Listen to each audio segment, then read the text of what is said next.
And finally, we have Afrika Korps. They were oppressive in the mid and late game while being overly vulnerable early on. We are making minor adjustments to even this out by strengthening the early game and reducing the power of their armory upgrades. So for the 250 light carrier, should allow players to delay building dedicated healing. So first off, the autocannon upgrade has been reduced from 75 to 60. Basically never saw anybody go for this, so probably pretty good. Build time also reduced on the 250 itself, I believe, from 40 to 35 seconds. All right, might allow you to get the clown car out a little bit earlier, unless this is the upgrade timer. Distribute medical supplies duration increased from 15 to 45, and the cooldown reduced from 180 to 120. Exact same treatment the Dingo got. So yeah, you have more of a reason to go for the 250 as Afrika Korps, and you might get one coincidentally when going for your call-ins. So yeah, maybe, you might even have two 250s in the early game. So this should allow them to stretch a lot longer before they have to go for healing. Advanced field repairs. This is the upgrade in the armory that allows your infantry to repair faster. Just about nobody got it. It's having its manpower cost reduced from 250 to 200.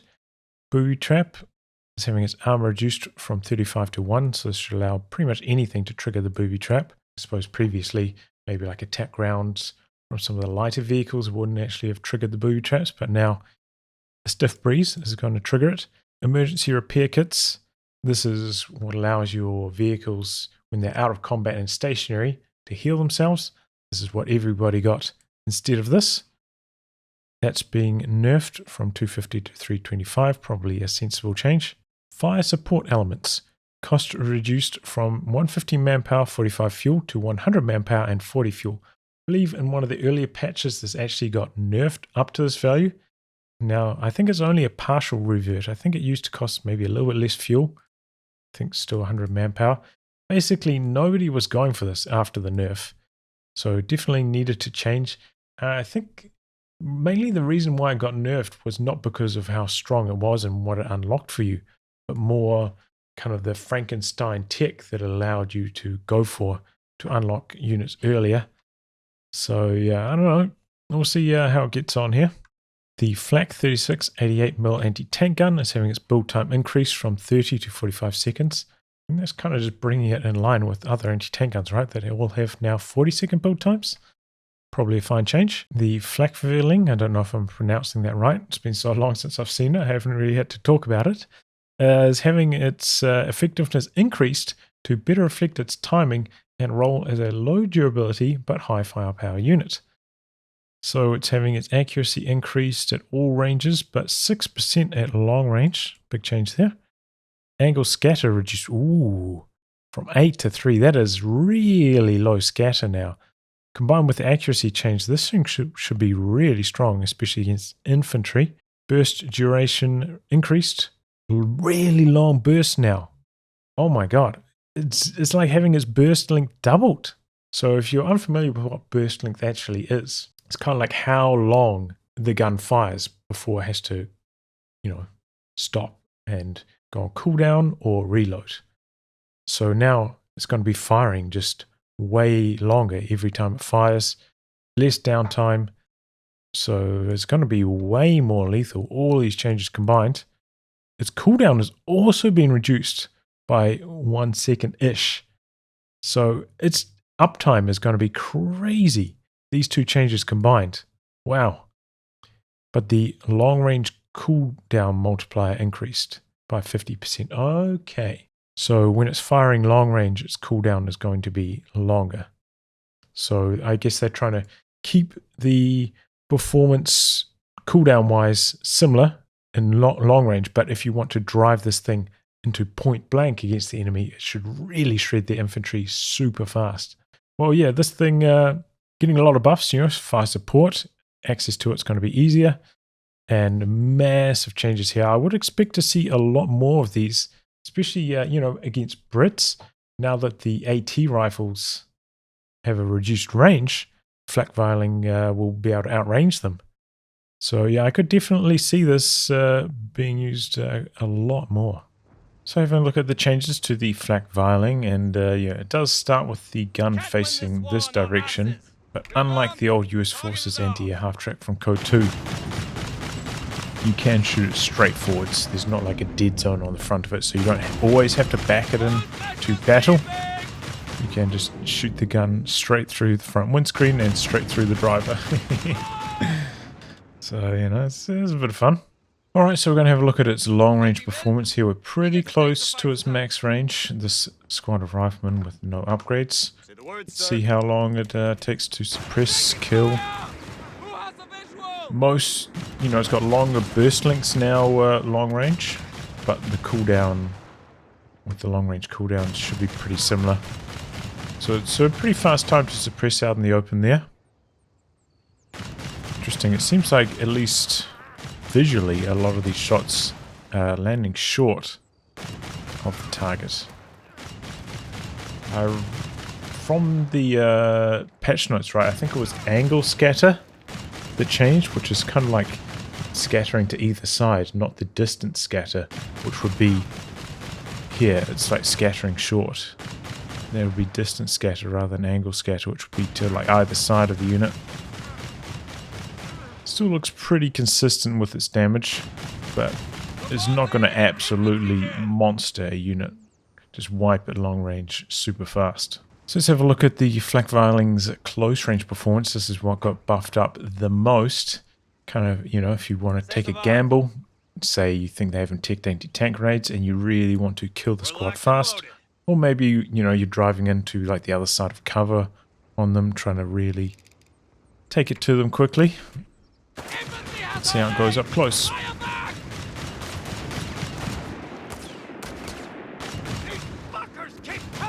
So you can see those bursts, like it's firing for a very long time before it stops. That's what's changed. Much longer bursts between the cooldown.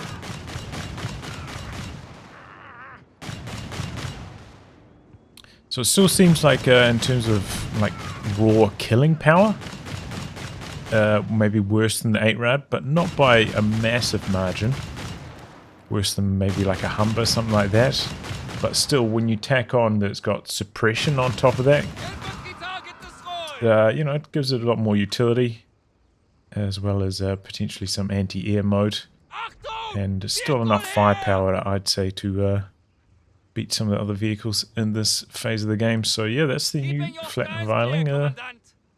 Yeah, it's not a world beater. It's not something like it's mega broken, but seems pretty good. The Guastatori have been adjusted to remove their anti-vehicle snare, focusing their role as anti-infantry and anti-garrison unit. Their cost has been reduced to reflect this. This is the change that I was wanting right from the start. So yeah, they were kind of anti-everything, you know, anti-garrison, anti-machine gun with the smoke, anti-tank. It's just not a good way to design a unit in Company Fieros. So now the AT Satchel, that was their Vet 1 ability, has been removed. They're getting a manpower cost reduction by 40, now able to plant regular mines. Oh, but their gas mask ability now requires Vet 1. Yeah, I mean, probably a pretty good change here overall. I'm kind of on board with it. And, you know, I have been trying some Guastatori strats in 1v1 recently, and they were pretty hard to afford. Doesn't mention that they're getting any reinforced cost reduction, so on top of this, might expect them maybe to go down by 1 in terms of reinforced with a cost reduction like this, but nothing happening there. But yeah, I think this is a good direction for Guastatori to go. So just double checking the reinforced cost of the Guastatori, and it is indeed 40 manpower per model, which may still be a bit high. We saw commandos, which also cost 400 manpower to deploy, 6-man squad, go from 40 down to 31. So you know, maybe Guastatori are still quite good, but maybe this is a bit high of a cost for them nowadays, and maybe everybody's still got PTSD from when they used to be mega broken. I don't know.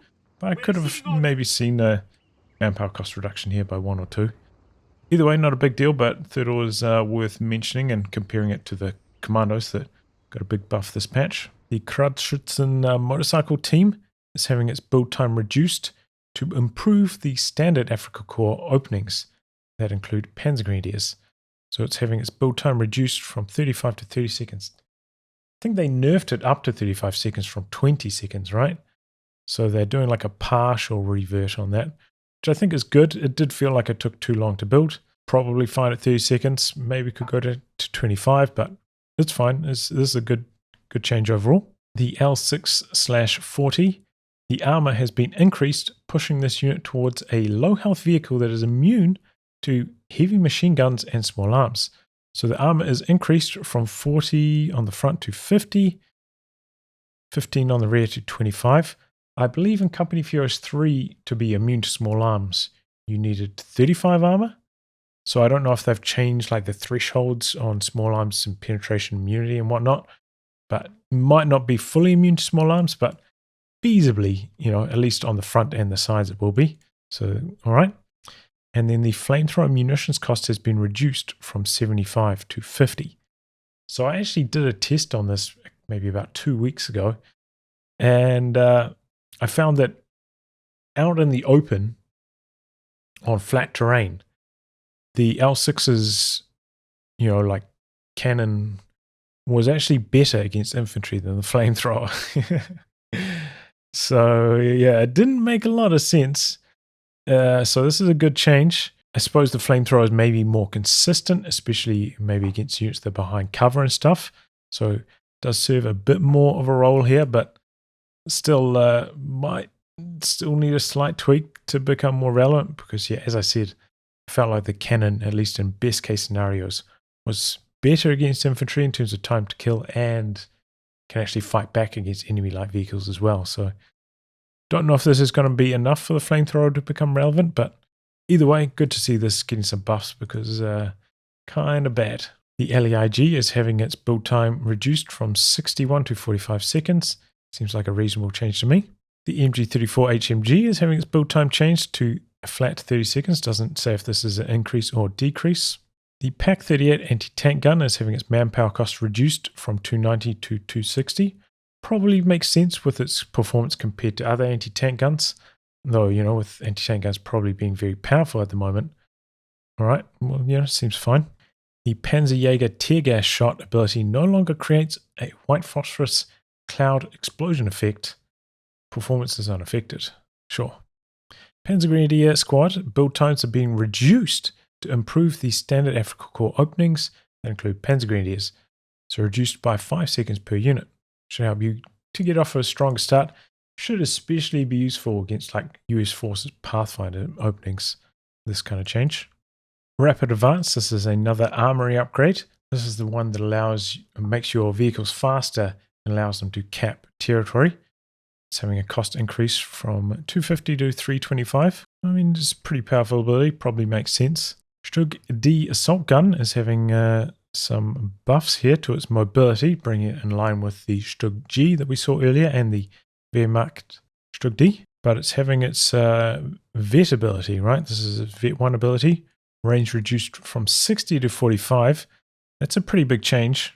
And the toggle recharge going from 0 to 5. Having a look at the revised Stug 3D Vet 1 ability called Firing Positions. I think in the patch notes they were calling it Support Advanced, so they called it the wrong thing. But anyway, activating this ability, you can see it's got a 5-second toggle. 45 range, so 10, 20, 30, 40, 45. And then 5-second toggle. So I think this toggle though doesn't impact the way you move. So say we you can still fire at that range during that 5-second cooldown, and you can drive.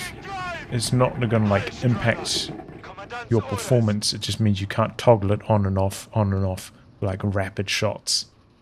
Just pop off one shot long range, then disengage. Requires a little bit of planning. A little bit of, you can't just pop it on. And then it's got 5 seconds, so, it gives a bit of time for the enemy to try and flank you and stuff. I think this ability was, like, a pretty big reason why the Stug D was performing so well. You could hide behind shot blockers, activate this, fire over the top of them. Now with only 45 range, it's a lot less. And same story, should allow anti-tank guns to counter this a lot more effectively. Previously with this active, it had the exact same range as the anti-tank gun. So, you know, it's pretty sturdy. It's got pretty good frontal armor. Could shrug off a few hits. So, you know, without that range boost now, anti-tank guns should have a much easier time countering the Stug D. So yeah, I think overall good changes here.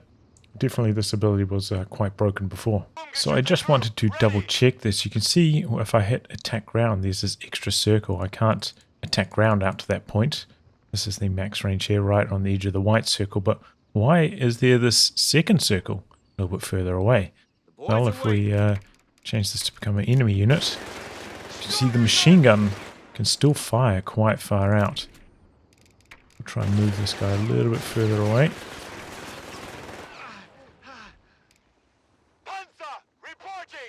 So it seems like that second circle is the machine gun's range here, which is maybe out to about 50, maybe even 55 range.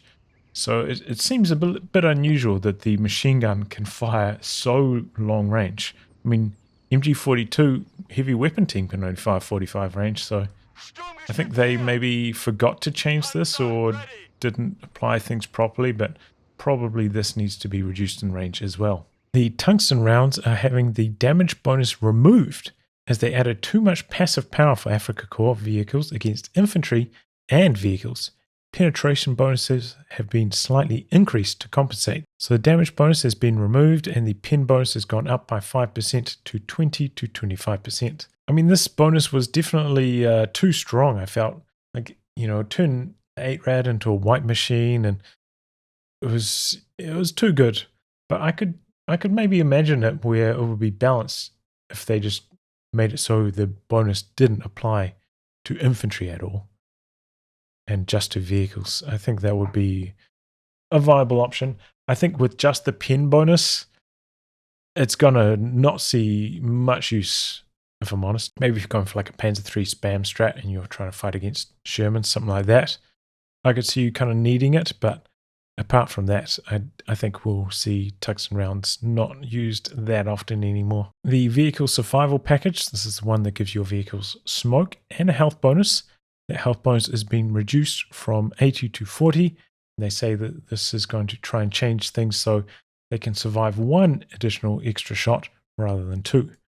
Probably a reasonable change there. On to the Afrika Korps battlegroups. Armored support, assault salvage command point cost reduction from 3 to 2. Good idea. Panzer III flame tank command point cost increased from 3 to 4. Panzer Storm command point cost reduced from 3 to 2. I hate this ability, if I'm honest. This is the one that gives your tanks turbo speed and immunity to crits. I really don't like this. Maybe it'll be okay now because everything else has been nerfed in Afrika Korps. Like vehicles have, all those side tick upgrades have been nerfed, but I really hate this ability. I don't know about this cost reduction. Superior fire drills, command point cost has been reduced from 2 to 1. So this is what buffs up the machine guns on your vehicles. And this is why, I guess, okay, it makes sense now why the Panzer III's gone up in cost, because this has come down. So overall, getting to the Panzer III takes the same amount of time. Okay, makes sense now. I didn't realize that. But yeah, this can probably come down in cost now because tungsten rounds have been nerfed, right? So it was the combination of like tungsten rounds plus superior fire drills that made the 8-rad just an absolute murder machine. So yeah, I think this is probably all right. The Stuka anti-tank loiter command point cost increased from 3 to 5, similar to what we saw from Brits. Though I did feel like this was worse than the Brit ability overall. And the veteran gunner's command point cost has been reduced from 2 to 1. So this is on the other side of the tree to superior fire drills. So both ways you go on the tree, you'll get to the Panzer III flame tank at the same time. Italian combined arms, force recon command point cost reduced from 2 to 1. This is on the final stage of the tree. It gives your infantry a sight bonus when they're near vehicles, but it's on the other side to the Breda that you get on your Battlegroup.